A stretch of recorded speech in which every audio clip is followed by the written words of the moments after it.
बिहार की राजनीति को समझना हो तो उसे देखिए नतीजों से नहीं, समीकरणों से। यहाँ राजा वही होता है जो जीते, वही होता है जो किसी और की जीत को सत्ता में बदल दे। और यही वजह है कि बिहार की सियासी कहानी में एक नाम बार बार आता है, नीतीश कुमार।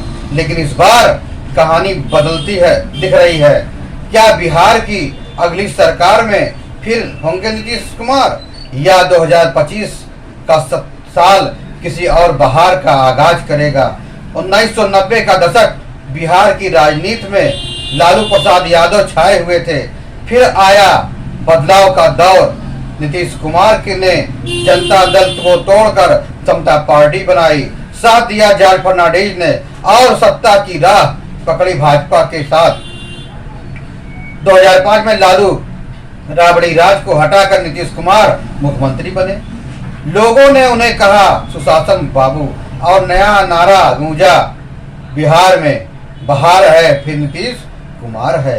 लेकिन सत्ता की ये कहानी सीधी नहीं रही, कभी भाजपा के साथ तो कभी कांग्रेस राजदा के साथ। नीतीश कुमार ने दोस्तियां भी बदली और नारों की दिशा भी।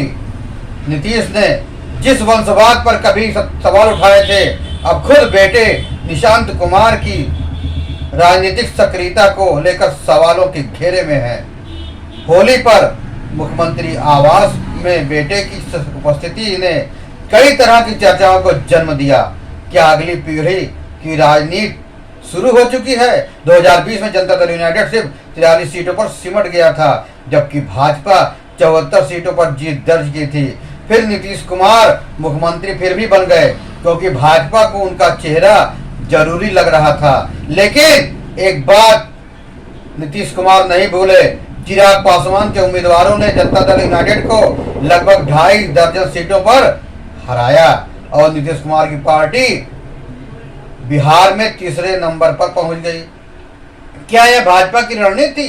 क्या इसी वजह से बाद में नीतीश कुमार लौट गए राजदा और कांग्रेस की तरफ? इंडिया गठबंधन के सूत्रधार माने गए नीतीश कुमार 2024 लोकसभा चुनाव का ऐन पहले फिर राष्ट्रीय जनतांत्रिक गठबंधन में लौट आए। भाजपा को भी इस वापसी से फायदा ही हुआ।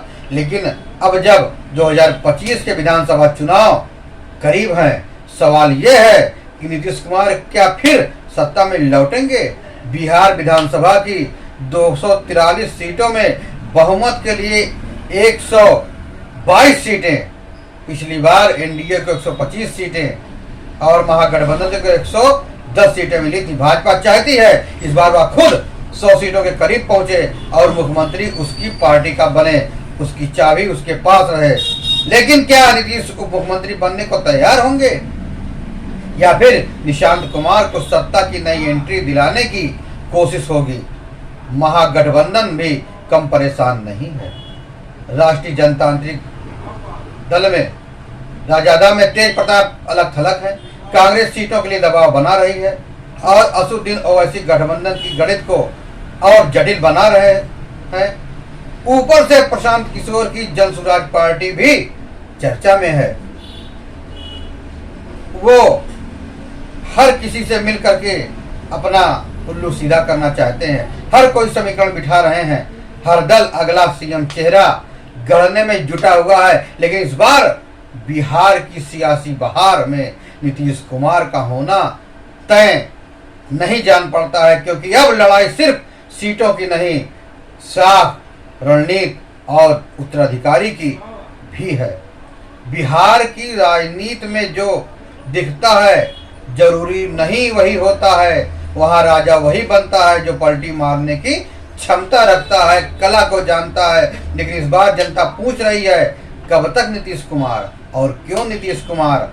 बिहार की राजनीति ऐसा रंगमंच बन चुकी है जहां किरदार बदलते हैं लेकिन पटकथा वही रहती है।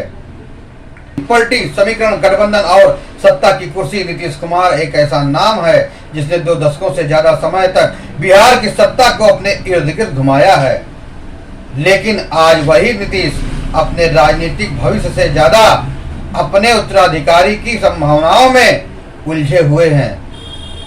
लालू यादव के परिवारवाद पर सवाल उठाने वाले नीतीश आज खुद उस राह पे चलते दिख रहे हैं और शायद यही बिहार की सबसे बड़ी विडंबना है, जहां बदलाव के नाम पर सत्ता को तो बदलती है लेकिन सोच वही रहती है। और अब फैसला जनता को करना है, क्या वह फिर किसी पुराने पत्ते को पलटकर नया चेहरा देखेगी या इस बार वाकई कोई नई सुबह बिहार की राजनीति को दिशा देगी। अब फैसला जनता को करना है, क्या वह फिर किसी पुराने पत्ते को पलटकर नया चेहरा देख पाएगी। इस बार वाकई बिहार की जनता एक नई सोच के साथ आगे बढ़ना चाहती है। आप क्या सोचते हैं, बिहार की अगली सरकार किसकी होगी? क्या फिर कोई पालकी उठेगी या कोई नई चाल की बाजी खेलेगा? आपका क्या मानना है? क्या नीतीश कुमार फिर सत्ता में लौटेंगे या अब बिहार की सत्ता नई राह पर चलेगी? कमेंट में अपनी राय जरूर दीजिए। फिर मिलेंगे एक बड़ी खबर के साथ, तब तक के लिए जय हिंद, वंदे मातरम।